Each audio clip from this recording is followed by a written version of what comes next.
माई होने के बावजूद किताब लिखकर ऐसे दी अपनी आत्मकथा को उड़ान। कहते हैं मुश्किलें हर किसी की ज़िंदगी में आती हैं, कोई बिखर जाता है तो कोई निखर जाता है। जिस दिन हमारे अंदर आसमान में उड़ने की हिम्मत और आत्मविश्वास आ जाए, उस दिन रोकना मुश्किल ही नहीं नामुमकिन होगा। एक ऐसी शख्सियत है कश्मीर की बेबी हल्दर, जिन्होंने हर मुश्किलों से लड़कर अपना नाम बनाया है। बेबी हल्दर का जन्म 1993 में कश्मीर के एक आर्मी परिवार में हुआ था। शुरुआत में उनके पिता घर खर्च के लिए पैसा भेजते थे, लेकिन बाद में उन्होंने पैसे भेजना बंद कर दिया, जिसकी वजह से बेबी के परिवार को आर्थिक कठिनाइयों का सामना करना पड़ा। सेना की नौकरी से रिटायर होने के बाद उनके पिता ने घर आना ही छोड़ दिया। इसके बाद उनकी मां काफ़ी ज़्यादा दुखी रहने लगी और ज़िंदगी से थक हार कर एक दिन उनकी मां भी उन्हें छोड़कर चली गई, जिसके बाद उनके पिता ने दूसरी शादी कर ली।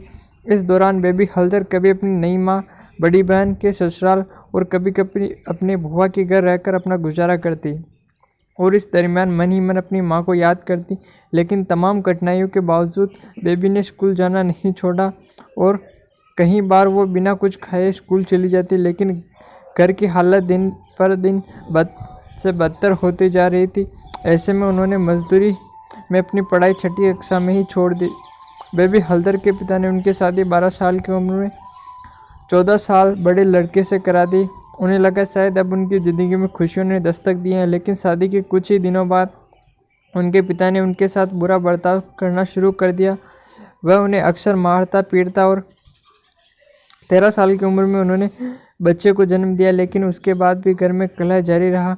अक्सर बेबी और उनके पति के बीच लड़ाइयाँ होती, लेकिन बेबी चुपचाप इस तकलीफ को झेलती और फिर एक दिन उन्हें अंततः प्रताड़ना से भरी अपनी शादी से बाहर आने का फैसला किया। 25 साल तक पति की से गालियाँ सुनने के बाद बेबी हल्दर अपने पति को छोड़कर अपने 3 बच्चों के साथ ट्रेन में टॉयलेट के पास बैठकर दिल्ली चली गई।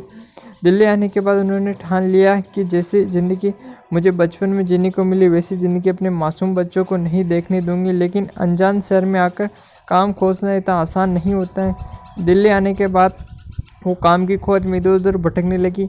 फिर बड़ी ही मुश्किल से उन्हें घरों में एक गृहिणी के रूप में काम करना शुरू कर दिया। फिर कुछ दिन के बाद महान लेखक प्रेमचंद के पोते से उन्होंने मदद मांगी। फिर बेबी ने उनके घर काम करना शुरू कर दिया।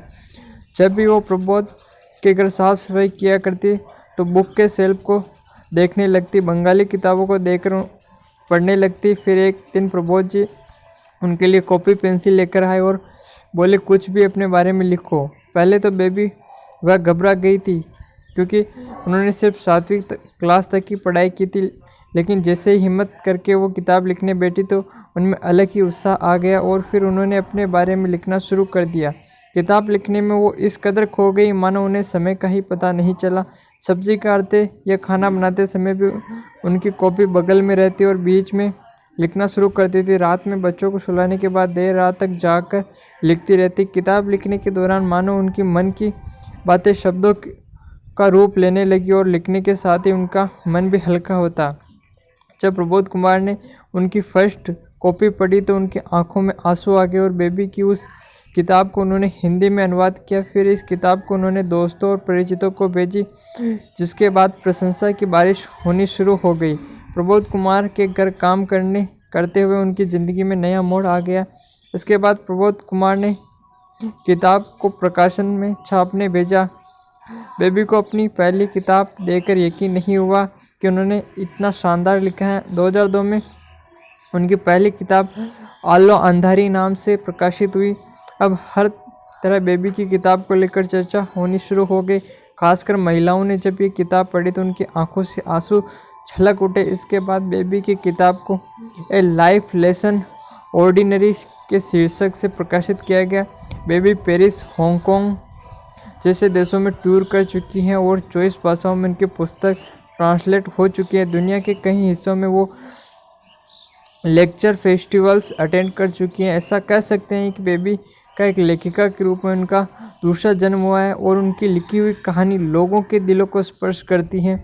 उन्हें अपनी बात को शब्दों में लिखकर काफ़ी खुशी मिलती है। बेबी हल्दर की कहानी हमारे लिए एक मिसाल है, क्योंकि लगातार बचपन में इतनी कठिनाइयों को झेलने के बाद भी ज़िंदगी में कभी हार नहीं मानी। मैं आपसे पूछना चाहता हूँ, क्या आपके जीवन में भी इन्हीं की तरह इतनी सारी कठिनाइयाँ हैं? इन्हीं की तरह आपको भी किसी ने सपोर्ट नहीं किया? क्या आप अपने बलबूते पे अपने दम पर आगे बढ़ सकते हो, कुछ कर सकते हो, कुछ करके दिखा सकते हो इस दुनिया वालों को? तो अपने आप को इम्प्रूव कीजिए। ये समय भी वैसे ही घर बैठे रहने का है, तो अपने आप को बढ़ाइए आगे, कुछ सीखने पर इन्वेस्ट कीजिए, ताकि जब ज़िंदगी मौका दे तो आप उस पर छक्का मार सको। इसलिए फ्रेंड्स, जय हिंद।